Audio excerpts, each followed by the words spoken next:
अस्सलाम वालेकुम दोस्तों, मैं हूं इरफान काजी। आज हम वीलॉग में बात करेंगे हालिया दौरा फील्ड मार्शल आसिम मुनीर का चीन के हवाले से। और ये दौरा उस वक्त में हो रहा है जब जनूबी एशिया में अस्करी, सियासी और मुआशी सफ़बंदियाँ तेजी से बदल रही हैं।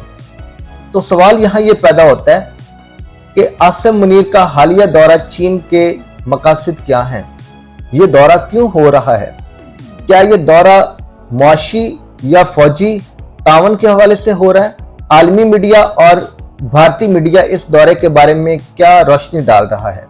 और इस दौरे से पाकिस्तान की खारजा पॉलिसी और जनूबी एशियाई तवाज़ुन के बारे में आप आने वाले वक्त में क्या देखते हैं? इस बारे में हम तफसील से बात करेंगे। तो दोस्तों, हम बात कर रहे थे पाकिस्तानी फील्ड मार्शल आसिम मुनीर के हालिया दौरा चीन के हवाले से। ये दौरा चाइनीज प्रेसिडेंट शी जिनपिंग और उनके आला फौजी क़यादत के इन्विटेशन पर हो रहा है। इसमें हम देखते हैं कि जो मुलाकातें उनकी हुई, एक तो चाइनीज वजीर खारजा के साथ उनकी मुलाकात हुई, दूसरी उनकी चाइनीज वजीर दिफा के साथ, इसके साथ साथ PLA के चीफ और आला फौजी जनरल के साथ उनकी मुलाकात हुई, CPEC अथॉरिटी के आला अफसरान के साथ भी उनकी मुलाकात हुई। तो दोस्तों, अब हम बात करते हैं कि इस दौरे से गराज़ व मकासद क्या हैं और इस दौरे की अहमियत क्या है। तो दोस्तों, ये दौरा कोई खैर सगाली का दौरा नहीं है, बल्कि ये आलमी ताकतों की नई सफ़बंदी का एक ग्रेट गेम का हिस्सा है। आसिम मुनीर की मुलाकातें, जैसे कि हमने बताया, उनके वजीर खारजा, वजीर दिफा और उनके नायब वजीर आजम के साथ हुई। और इन मुलाकातों का मकसद था एक तो स्ट्रेटजिक ताल्लुकात को मजीद वुसअत देना, एक दूसरे के साथ फौजी तावन को मजीद बढ़ाना, इंटेलिजेंस शेयरिंग को एक दूसरे के साथ शेयर करना और ड्रोन टेक्नोलॉजी और मिलिट्री एसेट्स को मिलकर कंबाइन मैन्युफैक्चरिंग प्लांट से तश्कील देना। और इसके साथ साथ दोस्तों, JF-17 थंडर के बारे में आप जानते हैं, ये पाकिस्तान चाइना का ज्वाइंट वेंचर से तैयार होने वाला तैयारा है। और आप ये भी जानते हैं कि JF-17 का ब्लॉक 3 ऑलरेडी अवेलेबल है। अब हाल ही में गुफ्तगू चल रही है कि JF-17 का ब्लॉक 4 पाकिस्तान और चाइना मिलकर तश्कील दें, जो 4.5 या गालबन 5 जनरेशन का तैयारा होगा। तो दोस्तों, इसके साथ साथ अगर हम देखते हैं कि अहम नुकात क्या थे इस मीटिंग के हवाले से, तो दोस्तों, भारत और अफगानिस्तान के हवाले से भी गुफ्तगू हुई, क्योंकि दोस्तों आप जानते हैं कि पाकिस्तान और अफगानिस्तान दोनों जो दहशतगर्द ग्रुप्स हैं अफगानिस्तान में, जिसमें दाइश और TTP शामिल हैं, जो सरहद पार करके दहशतगर्दाना कार्रवाइयां करती हैं और फिर वापस अफगानिस्तान में जाकर छुप जाती हैं। तो आप जानते हैं कि CPEC के काफी सारे प्रोजेक्ट्स पाकिस्तान में चल रहे हैं, जिन पर चाइनीज इंजीनियर्स पर भी काफी अटैक्स हुए और वो बाद में अफगानिस्तान जाकर छुप गया। तो ये तशवीश सिर्फ पाकिस्तान को नहीं बल्कि चाइना को भी है। और चाइना और पाकिस्तान के दरमियान एक मुआहदा तय पाया कि अब इंटेलिजेंस शेयरिंग के साथ साथ इंटेलिजेंस ऑपरेशन भी पाक अफगान बॉर्डर के करीब दहशतगर्दों को खत्म करने के लिए किए जाएंगे।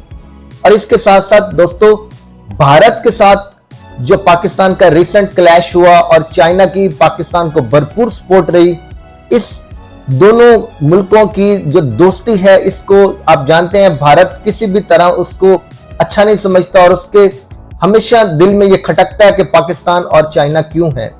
तो इस हवाले से भी गुफ्तगू हुई और भारतीय अखबारात और भारतीय मीडिया में खबरें आई कि Pakistani chief field marshal Asim Munir के इस दौरा से हमें तशवीश होनी चाहिए।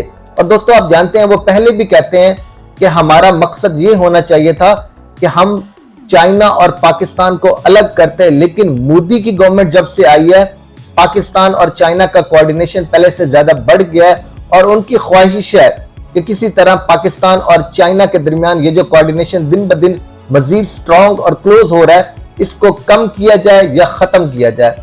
लेकिन दोस्तों, आप जानते हैं कि चाइना पुरअमन मुल्क है, वो किसी जारहियत के हक में नहीं है, लेकिन उसके आप जानते हैं कि भारत के साथ सरहदी क्लैश चलते रहते हैं। अरुणाचल प्रदेश ले लें, लद्दाख ले लें या बाकी कुछ इलाके ले लें, तो इंडिया का ये कहना है कि हम चाइना के साथ तो 125 बिलियन डॉलर से ज्यादा की ट्रेड कर रहे हैं। हमारे थोड़े बहुत जो सरहदी तनाजात हैं हम उनको हल कर लेंगे, लेकिन हमें पाकिस्तान को चीन से अलग करना है ताकि इन दोनों की कुव्वत मिल ना सके और हमारे खिलाफ इस्तेमाल ना हो सके। तो इस हवाले से भी इस हालिया दौरा फील्ड मार्शल आसम मुनीर की गुफ्तगू हुई कि हम इस रिलेशन को मजीद स्ट्रॉन्ग कैसे कर सकते हैं। लेकिन इस दौरे से डेफिनेटली दोस्तों भारत को तो तकलीफें हुई होंगी कि अब मजीद इनके दरमियान स्ट्रेटजिक मिलिट्री तावन मजीद बढ़ेगा, जो डेफिनेटली भारत के खिलाफ इस्तेमाल होने का खदशा है। तो इसके साथ साथ दोस्तों अगर हम बात करते हैं कि भारत और इंटरनेशनल मीडिया में इस हालिया दौरा फील्ड मार्शल के बारे में क्या गुफ्तगू हुई, तो इंटरनेशनल मीडिया जिसमें CNN, BBC, अल जजीरा, उनका यह कहना है Pakistan strategic tilt towards Beijing, उन्होंने इस दौरे को इसका नाम दिया। और जो इंडियन मीडिया था जिसमें Hindustan times, times of India और उसके साथ साथ इंडियन एक्सप्रेस, उनका यह कहना था कि इस ताजा अस्करी तावन से पाकिस्तान और चाइना एक दूसरे के मजीद क्लोज होंगे, जिससे इंडिया को तशवीश होनी चाहिए। और ग्लोबल टाइम्स जो कि चाइना का अखबार है, उसने कहा कि यह पाक चीन दोस्ती की नई बुलंदी है। तो दोस्तों इस दौरे के जनूबी एशिया के ऊपर क्या असरात होंगे, अब हम इस पर बात करते हैं। दोस्तों आप जानते हैं कि भारत जो है चाइना और पाकिस्तान दोनों का मुश्तरका दुश्मन है और उसके टाइम टू टाइम पाकिस्तान और चाइना के साथ इख्तिलाफात रहते हैं और झड़पें भी रहती हैं। तो दोस्तों इस तावन से, इस मुलाकात से, इस दौरे से पाकिस्तान और चाइना के ताल्लुकात मजीद मजबूत होंगे, जिससे भारत को डेफिनेटली तशवीश होगी और इस खित्ते में ताकत का तवाज़ुन पाकिस्तान और चाइना के हक में होगा। तो अगर हम बात करते हैं तो CPEC फेज 2 में कुछ साइट सिलेक्ट की गई हैं जहां पे 37 जोन्स बनेंगे, एक रेलवे का ट्रैक भी है। तो इस CPEC के जो प्रोजेक्ट है इसको अगली सिमत तक ले जाने के लिए, मजीद बुलंदियों तक पहुंचाने के लिए अब मुश्तरका एक कमेटी बनाई गई है ताकि इस CPEC फेज 2 को जल्द अज जल्द कंप्लीट किया जा सके और बेल्ट एंड रोड प्रोजेक्ट से इस खित्ते को कनेक्ट किया जा सके। तो दोस्तों इसके साथ साथ आप जानते हैं, जैसे कि जिक्र किया कि सरहदी तनाजात हैं, दहशतगर्दी की तशवीश है चाइना और पाकिस्तान की, जो अफगानिस्तान की तरफ से होती है, पाकिस्तान की तरफ भी और चाइनीज इंजीनियर्स पर भी। तो उस हवाले से एक ज्वाइंट मैकेनिज्म भी बनाया गया है जिससे इस खित्ते में दहशतगर्दी को कम करने के लिए हेल्प आउट होगा।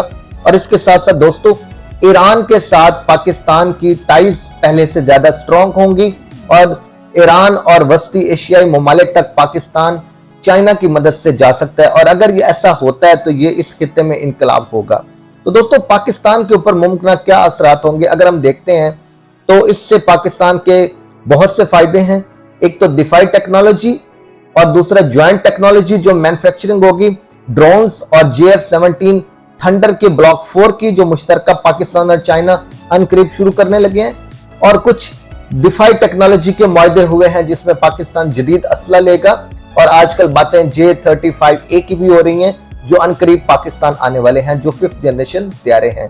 और इसके साथ साथ दोस्तों CPEC का फेज 2 उसका आगाज होगा और चीनी सरमायाकारी इससे बढ़ेगी। और इसके साथ साथ इलाकाई फोरम पर आप जानते हैं हर इलाकाई फोरम की जो तंजीम है उसमें पाकिस्तान और चाइना का मौकफ सेम रहता है। और इसके साथ साथ पाकिस्तान की खारजा पॉलिसी को एक नई सीमत मिलेगी और ये दुनिया की जो सुपर पावर्स हैं उनकी ग्रेट गेम का हिस्सा है और जिसमें पाकिस्तान ने चाइना की तरफ वाज़ेह टिल्ट दिखाकर यह साबित कर दिया है कि पाकिस्तान और चाइना हर हाल में, सर्दी हो, गर्मी हो, तूफान हो, बारिश हो, दुख सुख की घड़ी में एक दूसरे के दोस्त हैं, साथी हैं और हमेशा इकट्ठे हर फोरम पर एक साथ नजर आएंगे। ये भी शो करता है दोस्तों कि अब जो पाकिस्तान गुज़िश्ता कितनी दिहाइयों से अमेरिका पर इन्हिसार करता था मुआशी तौर पे और फौजी तावन के तौर पे, अब उसका इन्हिसार कंप्लीटली चाइना की तरफ है और उसको वेस्ट और अमेरिका की अब खातिर खा जरूरत नहीं रही। तो दोस्तों इस दौरे के बारे में आप क्या कहते हैं? आप समझते हैं कि फील्ड मार्शल आसिम मुनीर के दौरे से पाकिस्तान को फायदा होगा?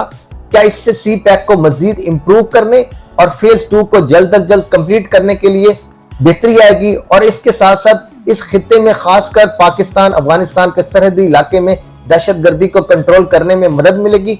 और इसके अलावा पाकिस्तान की जो खारजा पॉलिसी है, खास तौर पे जनूबी एशिया में, क्या उसका एक नया डायवर्जन आया है कि वो उसका टिल्ट पाकिस्तान का चाइना की तरफ है? आप क्या समझते हैं? आप अपनी क्या राय रखते हैं? कमेंट्स में जरूर अपना पॉइंट ऑफ व्यू दीजिएगा। आपसे मुलाकात होती है नेक्स्ट वीडियो में, तब तक अपना ख्याल रखिएगा। आज के लिए इतना ही। अल्लाह हाफिज।